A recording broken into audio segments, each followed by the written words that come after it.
Let me ask you something. How many fitness influencers do you follow? How many wellness accounts are in your feed, promising you the body, the energy, the life you want? Now, here's the real question. Do any of them actually know what's going on in your life beyond what you look like? I'm going to be controversial today. The wellness industry, the very industry I work in, is selling you an incomplete product. Most influencers are either knowingly or unknowingly participating in a system that keeps you focusing on the wrong things. I'm Jay, founder of Nike One, and this is the Health Hustle Podcast. Today, we're talking about why most wellness influencers are missing the point, what actual holistic health looks like, and why the fitness industry needs to stop operating on islands and start actually caring about long-term results. This might upset some people, but if you're tired of surface-level advice that doesn't work in real life, you're in the right place. Here's the truth. I'm not really into fitness and wellness influencers. I work in this industry. Most of them only focus on the physical side, maybe nutrition if you're lucky, but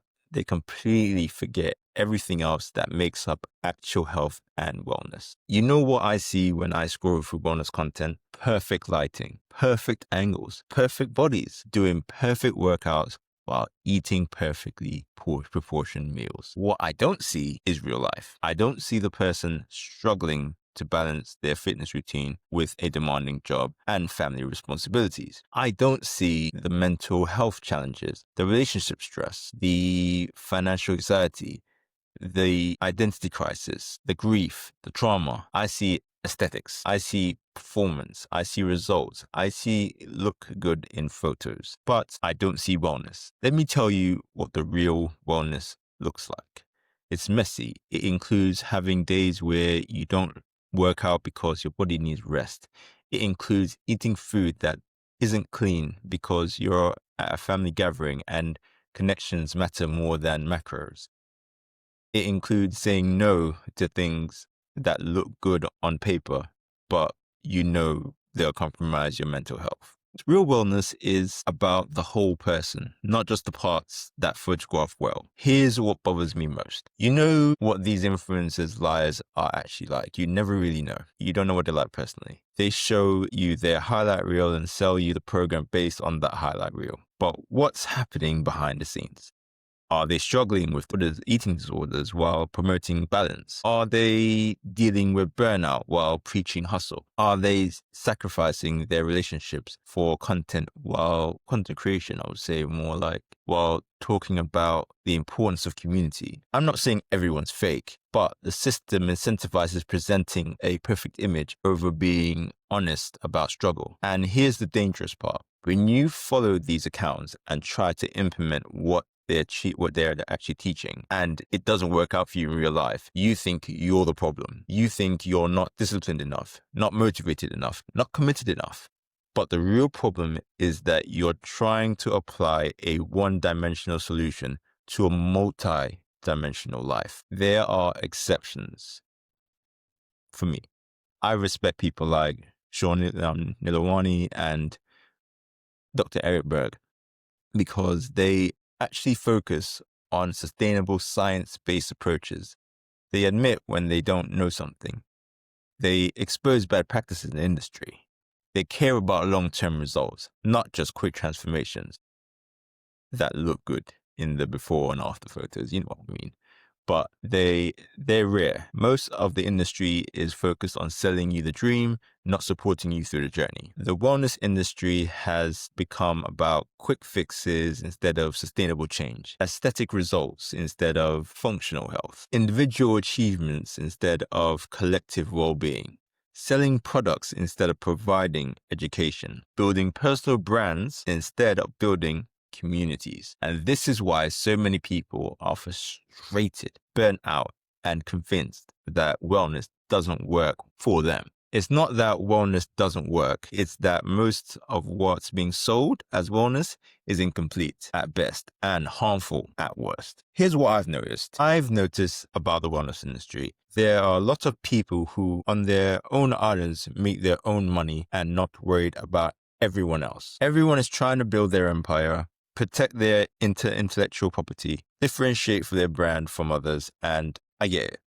We all need to make a living, but when did that become more important than actually helping people? We're all learning in this life. We should all be working together to help people, but instead we're competing, gatekeeping, and acting like we have all the answers when none of us do. I've been approached by other wellness professionals who want to collaborate, but only if it benefits their brand more than mine.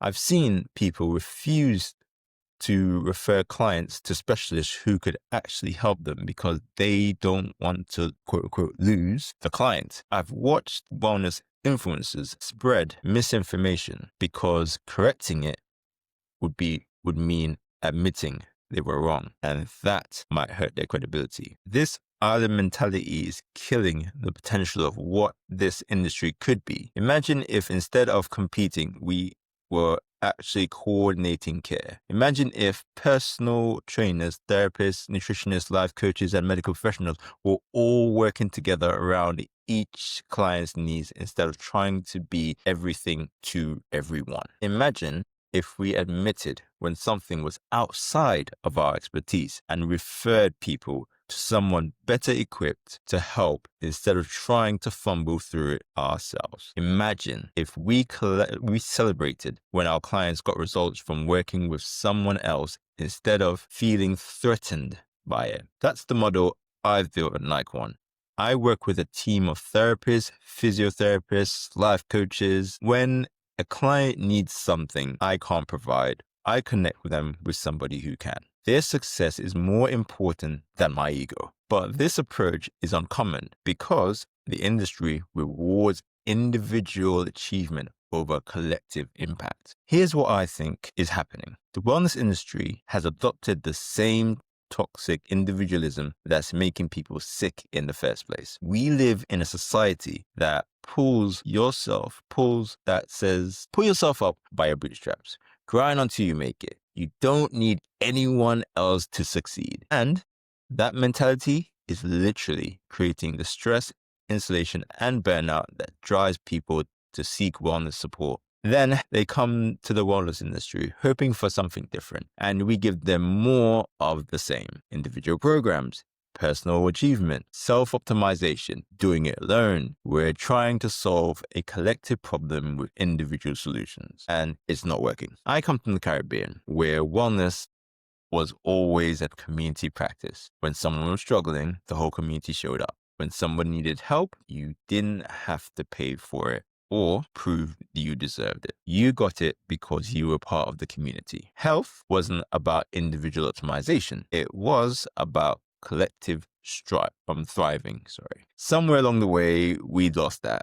We turned wellness into commodity you buy instead of culture you build. And the people making money from the system have no incentive to change it, because if we actually help people achieve lasting wellness, they stop needing our programs, our supplements, our content. So instead, we keep people in cycles. Short-term results, followed by relapse, followed by purchase content, purchasing the next program, followed by short-term results, followed by relapse. It's profitable for the industry, but it's devastating for the people. So if most of the wellness industry is getting it wrong, what does getting it right actually look like? Let me break down what I look for in health professionals that I trust and what I try to embody in my own practice. First, they admit they don't know everything. The moment someone positions themselves as having all the answers, I'm skeptical. Human health is complex. Science is constantly evolving. What works for one person doesn't work for another. The best practitioners I know say, I don't know, regularly.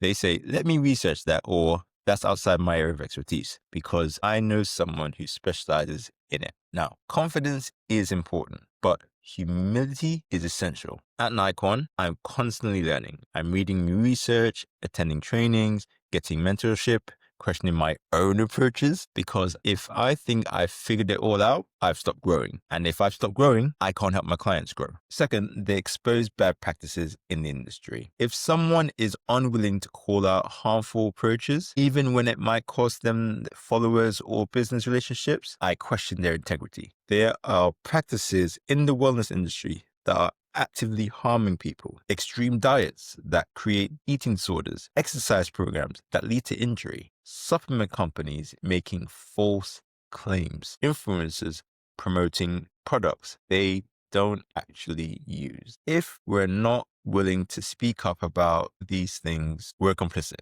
I've lost followers for being honest about what doesn't work. I've had people tell me I'm too negative for pointing out problems in the industry, but I'd rather be honest and helpful than popular and harmful. Third, they actually care about long-term results. Quick transformations make great marketing content, but sustainable wellness takes time. The professionals I trust are focused on building systems and habits that last, not creating dramatic before and after photos that disappear 6 months later. This means being honest about timelines. This means celebrating small, consistent progress over time or dramatic overnight changes. This means supporting people through plateaus and setbacks instead of abandoning them when their results slow down, because they will. At Nikon, we measure success differently. Yes, we track physical metrics, but we also ask, how's your energy? How's your sleep? How are your relationships? How do you feel about yourself? Are these changes sustainable? Because a 6-week transformation that disappears isn't transformation. It's a temporary disruption. Fourth, they focus more than just aesthetics. Now, this is a big one.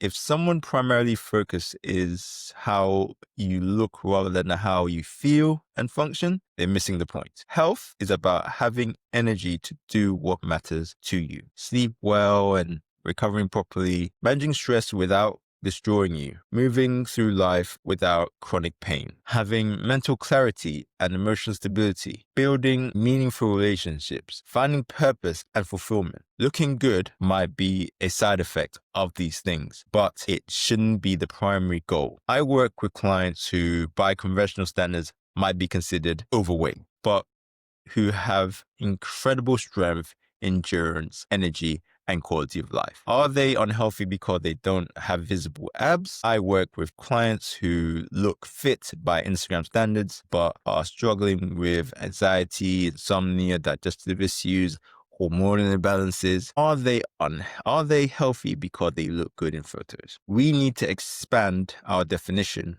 of what health actually means. Fifth, they take a truly holistic approach. And I mean truly holistic, not just saying mind, body, spirit, while actually addressing exercise and nutrition. Real holistic health includes physical health, which is like movement, nutrition, sleep, recovery, mental health, which is like cognitive function, stress management, mental clarity, emotional health, which is like processing feelings, building resilience, therapy when needed, social health, relationships, community connection, spiritual health, which is more like purpose, meaning, values. You got emotional health, your physical space, your work environment, your daily context, financial health, because financial stress impacts everything.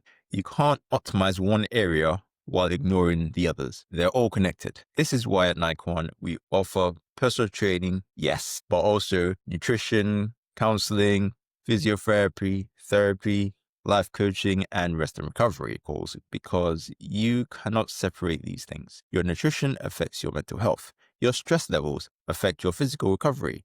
Your relationships affect your motivation. Your sleep affects everything. When we address all of these things together, that's when transformation happens. 6, they meet you where you are. Best wellness professionals don't have a one-size-fits-all program. They force everyone to, which I'm sure you've seen before. They assess your unique situation, your schedule, your resources, your challenges, your goals, your values, and create something that works in your life. They don't shame you for where you are starting or make you feel like you should be further along than you are. They understand that different seasons of life require different approaches. What worked when you were single and child-free won't work when you have 3 kids and demanding career, and that's okay. 7th, they practice what they preach. Not perfectly, because perfection isn't the goal, but authentically. If someone is teaching work-life balance while burning themselves out, teaching stress management while chronically stressed, teaching self-love while clearly struggling with their own self-image, there's a disconnect. I'm not saying practitioners need to have perfect lives, but there should be a congruence between what they teach and how they live. I make my wellness practices visible. I talk about my therapy sessions, my rest days, my struggles, my stress management, not to overshare, but to normalize that this is ongoing work for all of us. So how do we shift from current wellness industry to something that actually serves people? It starts with us, the practitioners, the influencers, the people who have platforms and influence. We need to prioritize truth over trends. Stop promoting the latest fad just because it gets engagement. Start being honest about what actually works, even if it's not sexy or exciting. We need to collaborate instead of compete. Build networks of trust, of trusted professionals who can support clients holistically. Refer out when something is outside your expertise. Celebrate when clients get results from working with others. We need to measure success differently. Stop obsessing over people, over like before and after photos, and start tracking quality of life improvements. Stop celebrating extreme transformations and start celebrating the sustainable change. We need to be more transparent. Show the behind the scenes. Talk about what's hard. Admit when you don't have all the answers. Let people see that wellness is a journey for you too. We need to make wellness more accessible. Not everyone can afford a £5,000 program or spend 2 hours a day at the gym. We need to create options that work for real people with real constraints. We need to address systematic issues. Individual wellness is important, but we need to acknowledge that stress, poor health, and burnout are often symptoms of broken systems. Overwork culture, food, desserts, health care inequality, discrimination, economic instability. We can't wellness our way out of systematic problems. We need to advocate for change at that level too. For those of you consuming wellness content, be critical. Ask questions. Don't assume that because someone has a big following, they know what they're talking about. Look for practitioners who have actual credentials, not just good marketing, acknowledge the complexity of health, are willing to say, I don't know, focus on your overall well-being, not just your appearance, create sustainable approaches, not just quick fixes, practice what they preach, collaborate with other professionals, and mostly trust yourself. You know your body and your life better than any influencer ever will. If something doesn't feel right, even if it's working for everyone else, honor that. Your intuition about what you need is valuable data. Let me give you some practical ways to navigate the wellness industry more effectively. The red flag checklist. Be cautious of wellness professionals who promise quick, dramatic results. Claim their approach works for everyone. Never admit uncertainty or limitations. Focus exclusively on appearance. Discourage you from seeking other support. Pressure you to buy products or programs. Shame or guilt you for your current state. Never share their own struggles or learning process. Here's the green flag checklist though. Trust wellness professionals who ask about your whole life, not just your fitness goals. Who customize their approach to your unique situation. Who refer you to other specialists when needed. Measure progress by how you feel, not just how you look. Who encourage sustainable, gradual change. Admit when they don't know something. Practice transparency about their own wellness journey? Do they focus on long-term health over short-term results? Here's some questions to ask before you work with someone. What is your philosophy on wellness? What credentials and training do you have? How do you handle areas outside of your expertise? What does success look like in your programs? How do you support clients through plateaus and setbacks? Can you provide references from long-term clients? How do you measure progress beyond physical appearance? When it comes to building your own team, don't expect one person to meet all your needs. Consider building a support team that may or might include a primary care physician, a mental health therapist, a personal trainer or movement specialist, a nutrition professional, a life coach, or a career counselor, a physiotherapist or bodywork specialist.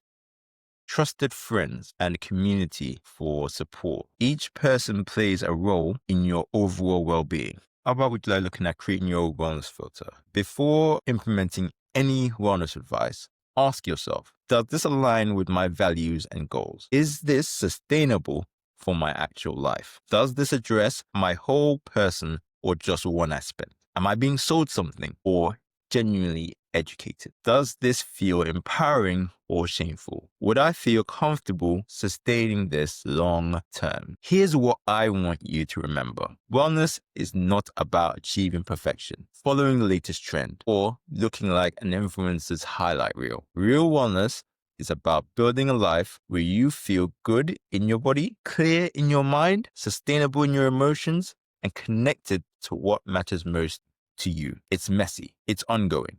It requires addressing all parts of yourself, not just the parts that are easy to measure or photograph. And it works best when we stop trying to do it alone on our individual islands and start working together as a community. The wellness industry needs to evolve. It needs to prioritize people over profits. Try truth over trends, and long-term well-being over short-term results. Until that happens, you need to be discerning about who you trust and what you implement. At Nikon, we're trying to model a different approach. One that's holistic, honest, and sustainable, and actually focus on your well-being rather than just your appearance. If that resonates with you, visit www.nikon.co and take our compatibility quiz. Let's see if our approach to wellness aligns with what you're actually looking for. Share this episode with someone who's frustrated with the wellness industry, who's tried everything and nothing seems to work, who's ready for something more honest and comprehensive. And let me know, who are the health professionals that you actually trust? What makes them different from the rest? I want to hear your experiences. Until next time, remember, true wellness isn't about looking perfect. It's about living well. This is Joy, reminding you that your health is too important to trust the people who only care about your highlight reel.